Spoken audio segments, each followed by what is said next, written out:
पण आमच्याकडे एक पोस्टमन काका असतात, ते येतात छानसं पत्र घेऊन. बघायचं मग आज कुणाचं पत्र घेऊन आले.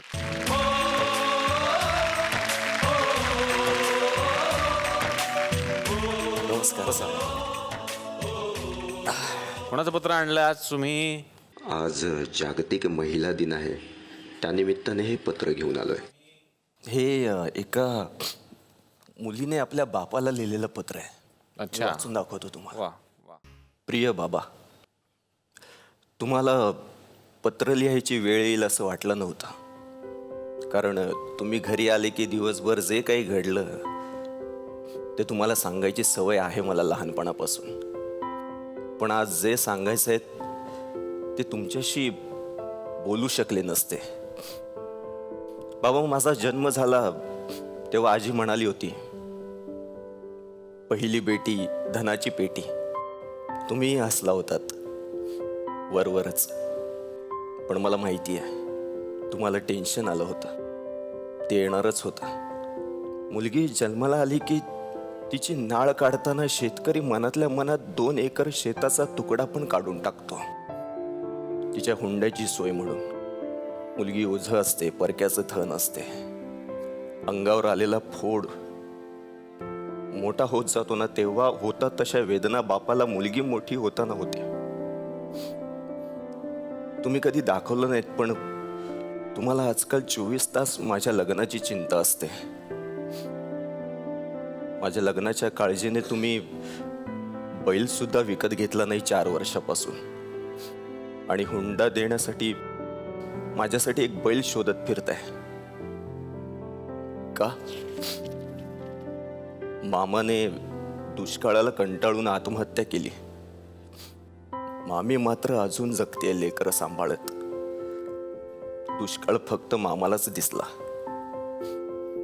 मामीला मात्र फक्त लेकरं दिसतात, त्यांचे भुकेले चेहरे दिसतात. शेतकऱ्याच्या बायकांना जीव द्यायची पण सोय नाही हो. बायका धीर एकवटून जगत राहतात. मग तरी बाईच्या जन्माच्या वेळी बापाचा धीर का खचतो? मुलीच्या बाबतीतच असं का? तुम्ही जाहिराती बघा. मुलगी शिकली, प्रगती झाली. म्हणजे तुमच्या प्रगतीसाठी तुम्ही आम्हाला शिकवणार? आमची इच्छा म्हणून नाही. एक मुलगी शिकली की सगळं घर शिकेल. म्हणजे मुलगी शिकून काय करणार, तर घरच्यांना शिकवत बसणार एवढंच. तिला स्वतःचं काही करिअर नाहीयेच. बाळाला वर्षभर आईचं दूध पाजा असं हक्काने म्हणताना जाहिरातीत, मग मुलीला तिच्या आनंदासाठी जगू द्या असं का नाही म्हणत? उद्या लग्नाला मुली मिळणार नाहीत म्हणून मुली वाचवा असं निर्लज्जपणे कसं म्हणू शकतात लोक? बाबा, मी लहानपणी लग्नच करणार नाही असं म्हणायचे, तर तुम्ही हसायचा, म्हणायचं नाहीच करायचं, माझी बेटी माझ्याकडेच राहणार. मग आता काय घाई झालीये तुम्हाला? 50 रुपयात एक माठ आणला ना, तर 4-5 वर्ष थंड पाणी भेटतं आपल्याला. 4-5 लाख हुंडा देऊन तुम्ही जो माठ शोधताय, तो कधी पाणी तरी पाजणार आहे का तुम्हाला? मग का तुम्ही माझ्या लग्नाच्या मागे लागलात? मला नाही करायचंय लग्न बाबा. जो माझ्या बापाच्या घामाचा पैसा हुंडा म्हणून घेणार आहे, त्याच्या गळ्यात मी फुलांचा हार कसा घालू? खेटराचा हार घालायला पाहिजे ना त्याला. तुम्हाला आवडणार नाही, पण मी ठरवलंय, मी लग्न करणार नाही. आणि मी एकटीच नाही बाबा, आपल्या गावातल्या सगळ्या मुलींनी ठरवलंय, हुंडा देऊन लग्न नाही करायचं.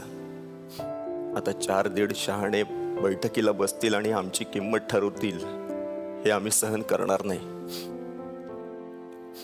आज मी पत्र लिहिलंय, उद्या देशातली प्रत्येक मुलगी आपल्या वडिलांना पत्र लिहिणार आहे. हुंडा देऊन मी लग्न करणार नाही. मी तुमच्या पत्राची वाट बघणार नाही. मी देशातल्या प्रत्येक मुलीच्या पत्राची वाट बघते, जी स्पष्ट सांगेल हुंडा देऊन मी लग्न करणार नाही. तुमची लाडकी.